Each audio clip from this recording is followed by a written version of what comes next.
Hey guys, how's it going? So, it's almost Halloween. And there's a lot of people who love Halloween. I'm not against it. I'm going to put that out there front and foremost. I am not against Halloween. However, yeah, you knew that was coming, right? Halloween is a really big holiday for us when it comes to allergies. It's something that we have to address that much closer because this is such a candy-based holiday. I mean, think about it. How many of you wait until Halloween Day to buy your candy? No, you don't. You buy it ahead of time. You snack on it ahead of time. Kids receive it. They eat it for weeks afterwards. So it's really like a month-long time frame for us where we have to keep an extra eye out and be aware that there's a higher chance of reaction if the kids come into contact with anything. Because in case you've missed it previously, 2 of our children have a severe peanut allergy. And when I say severe, I don't mean like they eat it and the reaction is just severe. I mean, yes, their reaction is severe, but they don't even have to eat it. All they have to do is to come into contact with something. And that doesn't even mean touching peanuts, peanut butter, or something like that directly by itself. It can be simple as residue on somebody's hand from eating something peanut-based. Say they touch a doorknob to go through a door, our kids come behind them, touch that same doorknob, they've come into contact with that residue and will have a reaction. That is how severe it is. So that's why we take the peanut allergy so seriously. We have a 100% peanut-free house. Even when you read a package, if it doesn't say it contains peanuts, but if it says it's made on shared equipment, may contain, things like that, we have to pay attention to those too.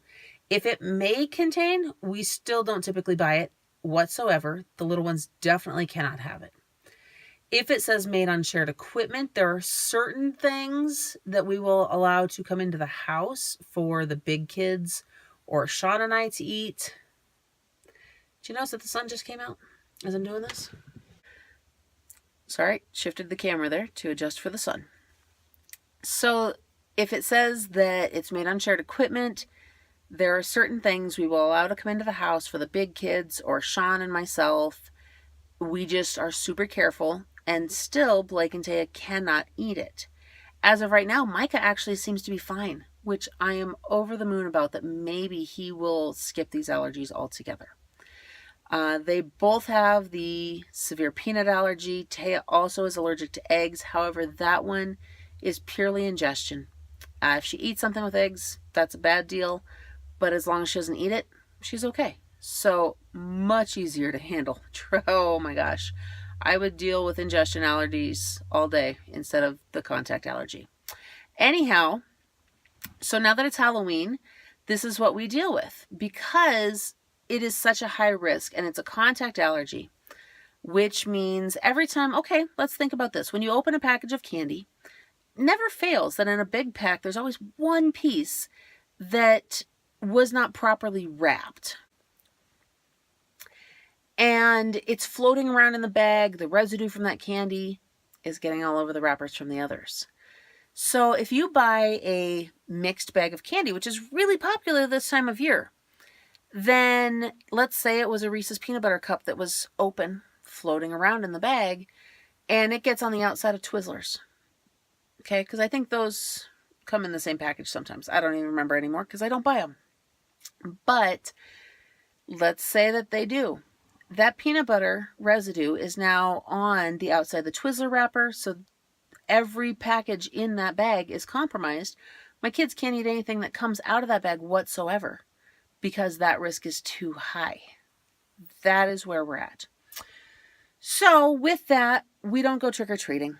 Once upon a time, when we lived on the other end of the state, we had a tradition of going to the arcade because the arcade out there was open for every holiday, which we loved. It was a fun tradition. We've had to change things up since being out here. I think this year we're going to do some crafts. We're going to watch a movie. I think we're going to go to one grandparent's house because having grandkids with these issues, they have learned enough that they took on the Teal Pumpkin Project this year. and they have safe treats. So we might go ahead and take the kids over there so they can show off costumes, because we still let them dress up. That's fun. And then we'll come back to our house and we'll do this stuff. There's where we're at with Halloween. The big kids, the oldest two, just had their harvest dance. They had a blast. Somehow I managed to not take any video of them getting ready like I'd planned to. I didn't even get pictures before they left. Let me rephrase that though. I didn't get pictures of them individually.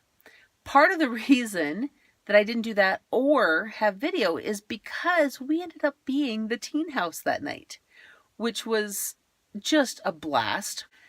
And with a house full of teenagers, there was so much going on, and they were eating. Surprise. So we just were having fun hanging out and actually playing charades. Oh my gosh. Stick half a dozen teenagers in a room and tell them to play charades. But let the 6-year-old pick what they have to try to get others to guess. That was fun. And I did get a group picture, though, of the 6 kids that were in our house that went to the dance, our oldest 2, and then 4 others.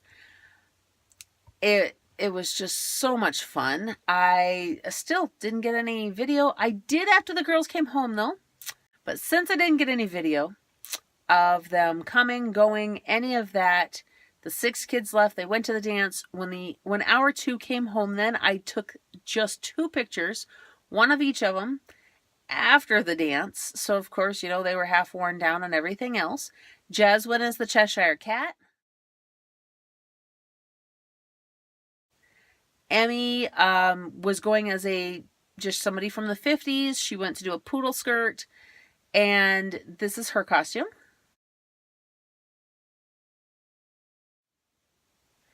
You'll notice a serious lack of poodle. That was her choice.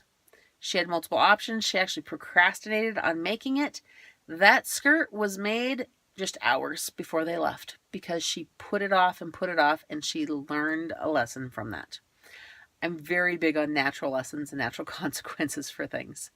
So they did that. There it is, Halloween with severe allergies. These are the things that we have to live with and think about. So there it is for Halloween. I will attach pictures of the kids, and we will see you in the next video.